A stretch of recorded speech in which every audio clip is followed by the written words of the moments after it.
Hi everybody, hope you're all doing well. My name is Saajid and today's video is going to be the story of the time a book frickin' catfished me.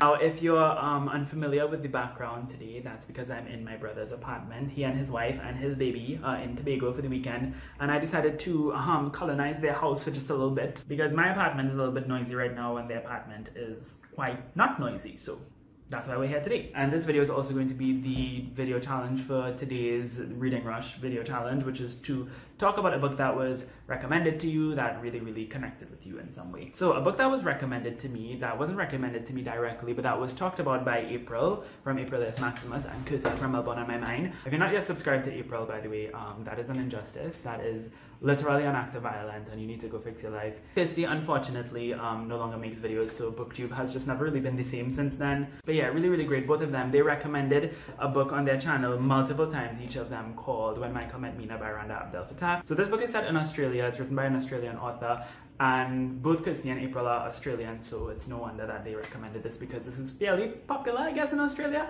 Or at least Randa Abdel Fattah is a well-known author in Australia, known for writing about the Muslim Australian experience, which I was very interested in because as a Muslim, I always love reading stories about Muslims all over the world. So when I first heard about this book, I was like, okay, I need that in my life. I searched the entire internet. I scoured the internet looking for this book. I couldn't find it on Amazon. I couldn't find it on eBay. I couldn't find it on frickin', what you call it again, Book Depository. I even went on Dimmix, which is the Australian bookstore. Is it Dimmix? Some kind of dim thing. So I went on there looking for it and that was the only place I saw it, and it was selling for really expensive. I was like a headless chicken going all over the damn internet looking for this stupid book. And I'm so pissed, and every time I look it up, I keep seeing recommendations for her other books and I'm like, I don't want to read any of her other books. I want to read this one. And then if I like this one, I'll read her other books. And one of the books that was popping up a lot was a book that she had called The Lines We Cross. And I was like, I don't want to read The Lines We Cross. I want to read When Michael Met Mina. Lo and behold, I finally decided to look at a review for The Lines We Cross. And turns out it's the same damn book. In Australia, it's published as When Michael Met Mina. But in the US and the UK, it's published as The Lines We Cross. This is the US edition. I don't want to come down on the artist. Maybe this has some kind of meaning that I'm ignorant of. But this is not exactly the most eye-catching cover in the world. I don't think anybody's going to walk into a Barnes & Noble, see this on the shelf and be like, oh my god, lines! That sounds so interesting.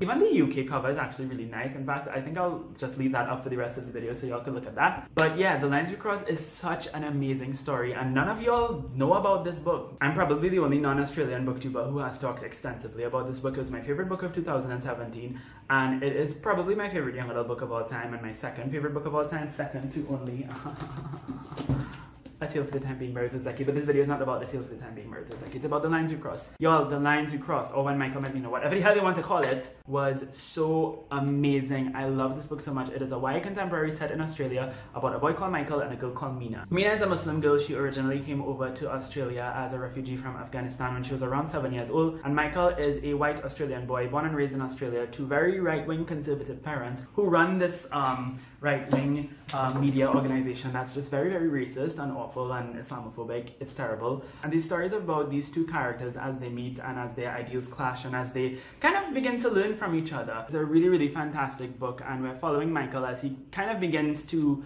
through meeting Mina, through hearing her story and through learning more about her life, he kind of begins to unlearn a lot of the toxic things that he has been taught from his parents his entire life. Mina, on the other hand, is still dealing with the trauma of losing family members, coming over at a very young age, at a very tender age, and living in an adoptive homeland that she feels doesn't really want her at times. It's such a relevant story, not just for Australia, but for a lot of places around the world that have to deal with issues like this. That's going to be it for this video. Leave your thoughts on the book that I mentioned today if you've read it. If you've read any other book by Randa Abdel Fattah, if you have any recommendations, leave them all in the comments down below. Let's have a chat. But yeah, again, thanks for watching. Have a lovely day. And until next time, inshallah, keep reading.